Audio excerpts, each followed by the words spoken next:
Agriculture is not just the story of how we grow food, it is the foundation of civilization itself. From the first wild seeds gathered by nomads to AI-powered precision farming, the journey of agriculture has shaped our species, our societies, and our survival.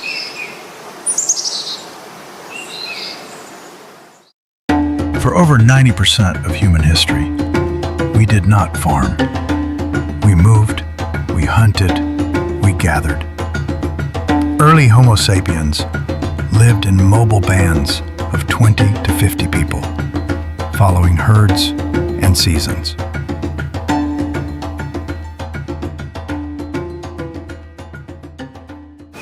Food was not stored, it was found. Nature was not managed, it was obeyed.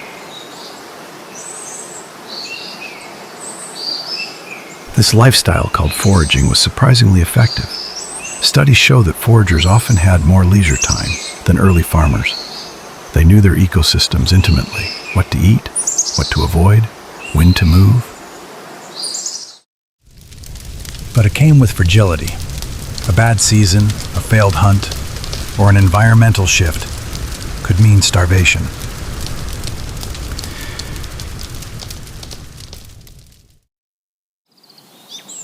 Sometime around 20,000 BCE, in different parts of the world, humans began interfering with nature. They began choosing certain seeds over others, keeping animals closer. Accidentally or deliberately, they started domesticating life. The dog was likely the first domesticated species, drawn to human camps, gradually tamed from wolf to companion. Then came plants, wild barley, wheat, lentils, small and bitter at first. But with each generation, humans favored the ones with bigger grains, slower seed drop, easier harvest. The greatest shift in human history wasn't a war. It was a seed. Around 9,000 BCE in the Fertile Crescent, a crescent-shaped region stretching from the Levant through Mesopotamia into Iran, farming began.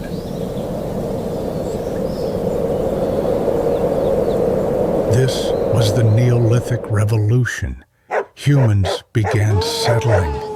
They built permanent homes, stored food, controlled land, and soon controlled each other.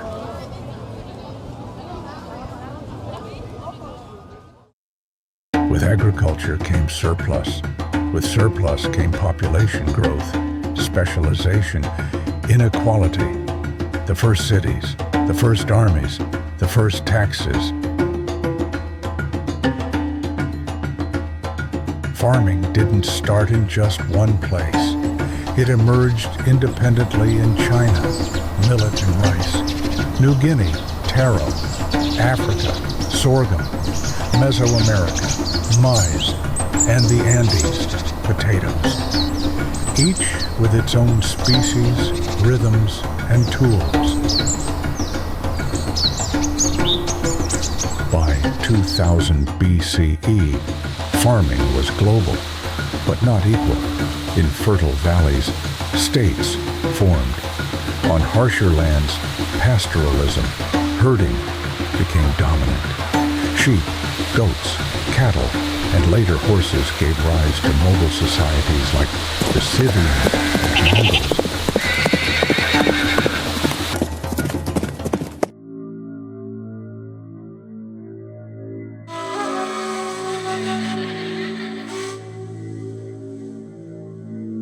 The Nile was not just a river, it was a metronome.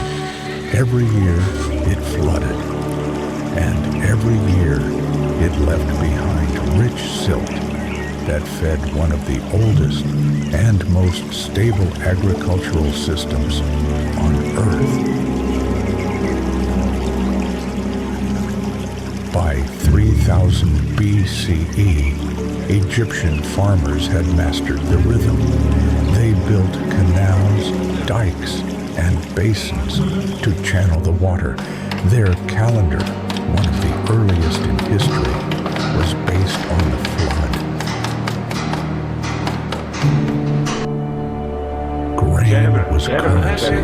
The state controlled storage, rationing, and redistribution. Bureaucrats recorded yields on papyrus. Agriculture was not private, it was political. Livestock in Egypt included oxen for plowing, sheep for wool, and geese as domestic poultry. Cattle were a symbol of status, and animal husbandry was tightly linked to religious life.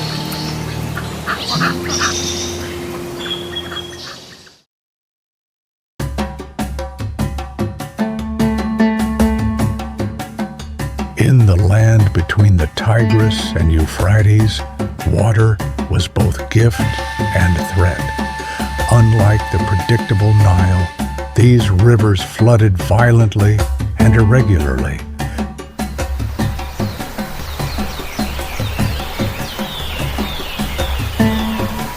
Mesopotamians responded with engineering, levees, canals, irrigation grids. Farming became communal, but under elite control. Kings and priests owned the land. Farmers paid in grain, labor, or both. Wheat and barley were staples. Palm groves produced dates and shade. But soil salinization from over-irrigation forced crop shifts over centuries, a warning still relevant today.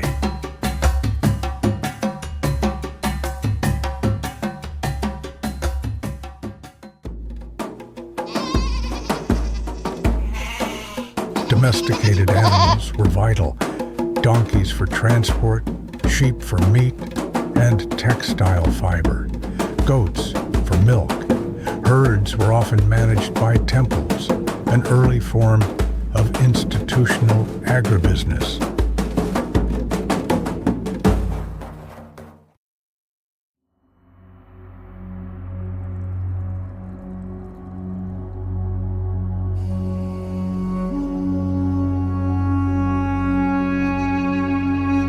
In the Greek world, Laconia was different. Sparta did not build trade empires. It built a military machine.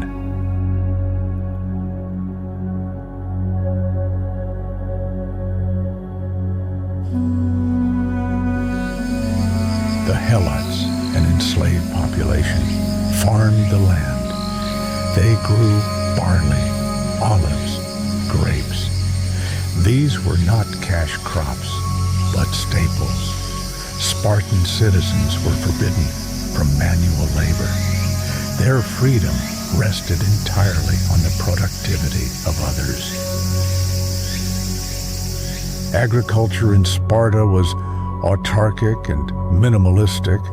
No coinage, no luxury exports, just enough to maintain the war engine. Animal husbandry focused on utility. Goats and pigs for meat, oxen for plowing, horses for warfare and prestige.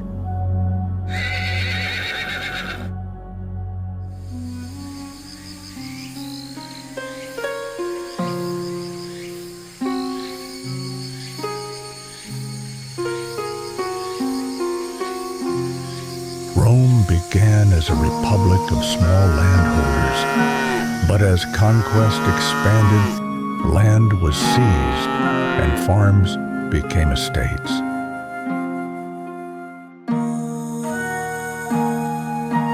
The latifundia were massive plantations run by slaves, producing grain, wine, oil for export and profit. Small farmers were pushed out, urban poverty grew, and political tensions deepened. Roman agronomy was advanced. Manuals, crop rotation, tools, even experimental fertilization. But it served the few, not the many. Cattle, sheep, and pigs were raised both for local consumption and military supply lines. The control of food was the control of empire.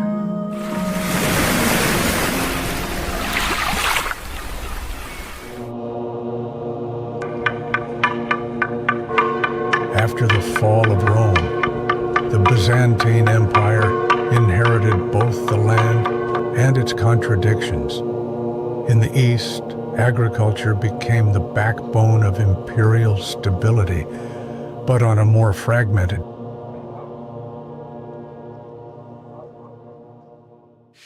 The thematic system divided land into military administrative units. Smallholder soldiers, stratiotai, were granted plots in return for service. Unlike the Roman latifundia, this model emphasized autonomy, resilience, and civic duty.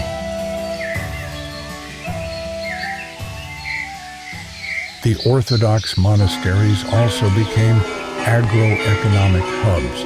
They cultivated wheat, olives, and vines with surplus reinvested into healthcare, literacy, and infrastructure. Monastic farms were both spiritual and logistical centers.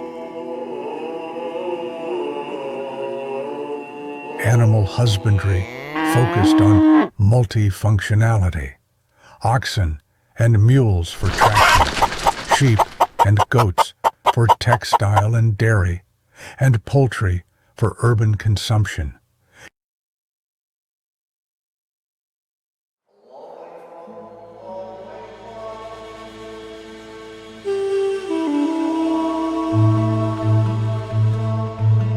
From the 8th to the 13th century, the Islamic world led an agricultural revolution, not through conquest, but through knowledge.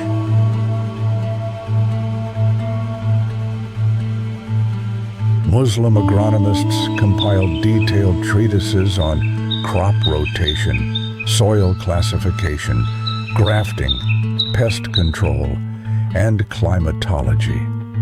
Names like Ibn al-Awwam and al-Tignari stand as milestones of empirical agronomy. Technologically, the region excelled in hydraulic engineering, norayas, water wheels, qanats, underground channels, and sakiyas, animal-driven pumps, allowed year-round irrigation across arid landscapes.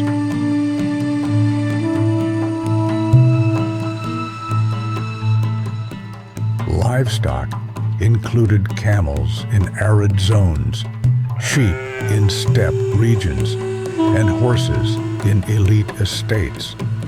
Veterinary science was documented and institutionalized in some courts.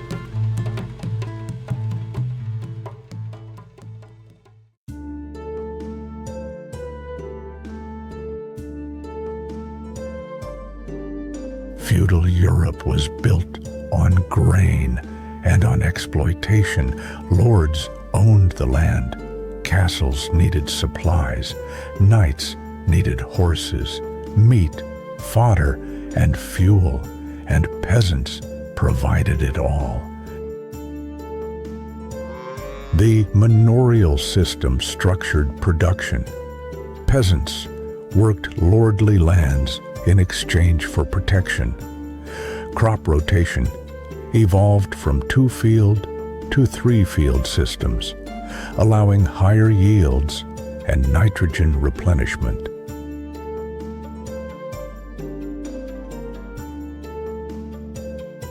The widespread adoption of the heavy plow in northern Europe, combined with the horse collar and iron tools, marked a major technological shift. More land could be cultivated, especially in clay-rich soils.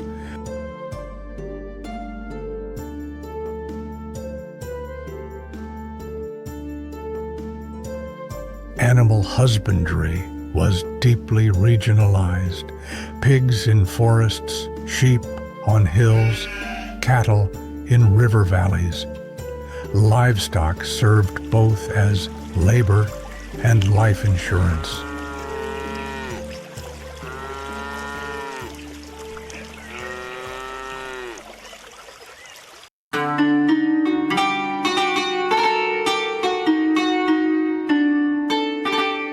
The Ottoman Empire maintained an intricate system of land tenure known as the timar system. Land remained state-owned, but military officials were granted usufruct rights in exchange for service.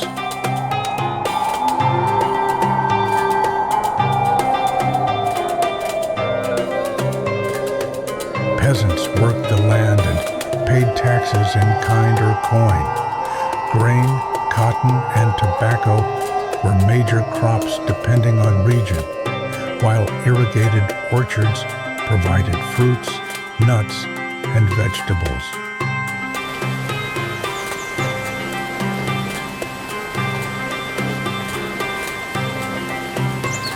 Livestock raising remained strong in semi-nomadic traditions. Sheep flocks in Anatolia, goat herding in the Balkans, cattle in Thrace. Seasonal migrations, transhumance, shaped entire microeconomies.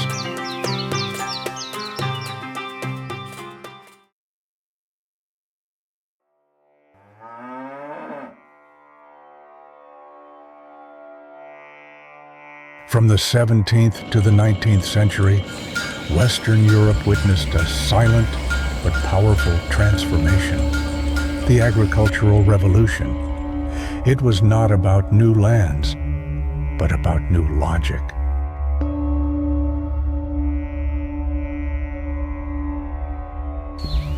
In England, the enclosure movement privatized common lands. Peasants were evicted, and lands were consolidated into large, efficient estates. Farming became capital-driven, market-oriented, and technologically ambitious.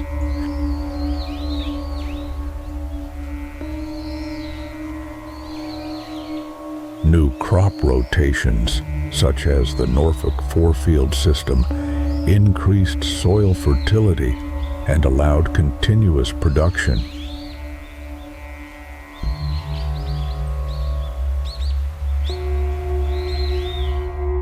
Selective breeding of livestock became systematic. Figures like Robert Bakewell engineered sheep and cattle with higher yields. This was the dawn of agricultural genetics.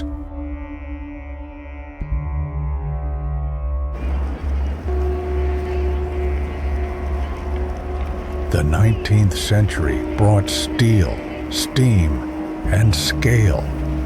The hand tools of peasants gave way to plows of iron, threshing machines, and steam-powered harvesters.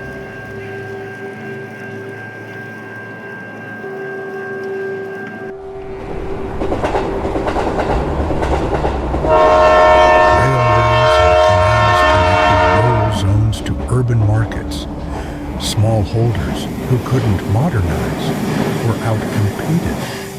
Many migrated to cities, feeding the industrial workforce.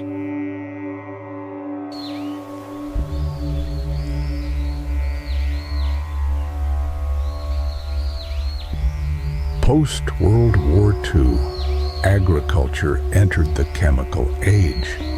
The Green Revolution introduced high-yield crop varieties, synthetic fertilizers, and pesticides.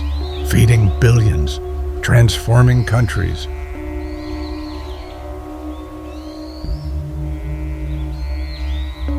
But monocultures, water depletion, and soil degradation followed. Farmers became dependent on inputs, hybrid seeds, branded chemicals, industrial capital.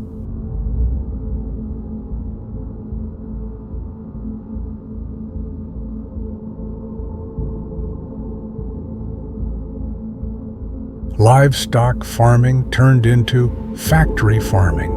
Animals were confined, medicated, optimized. Efficiency grew. So did ethical and environmental concerns.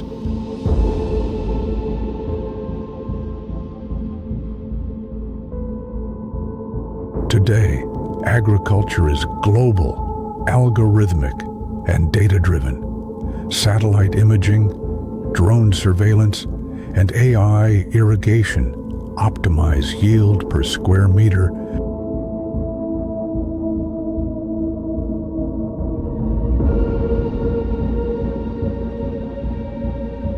Genetic engineering, CRISPR, and robotics promise food security, but also raise questions of control. Who owns the seed, the data, the field?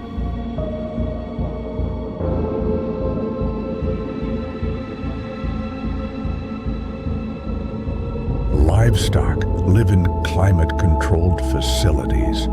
Output is high, cost is low, but so is welfare, and the planet pays the hidden price.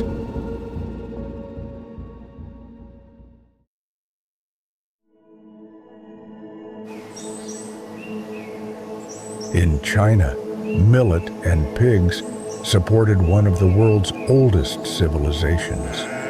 In the Andes, maize and llamas thrived without the wheel. In Africa, cattle were wealth, and land was sacred.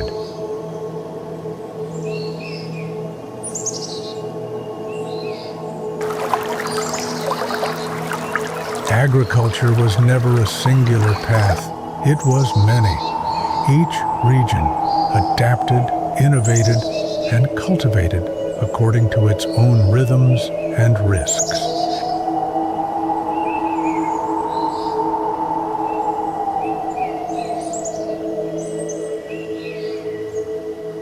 Livestock were not just background creatures. They were engines, power, protein, capital.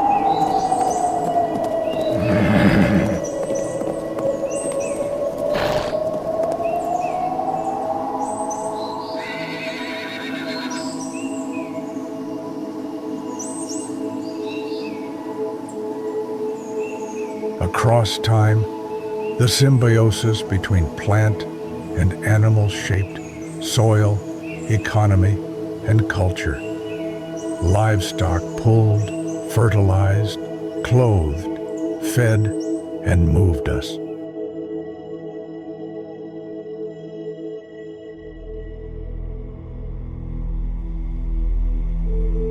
Today, the question is not whether to raise animals, but how and why. Efficiency alone is no longer enough.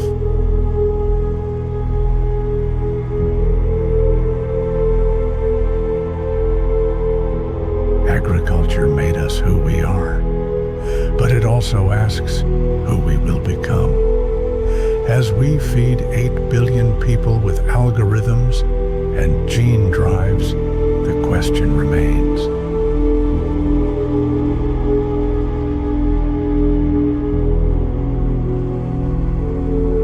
Will the farms of tomorrow nourish all, or only those who can pay the algorithm?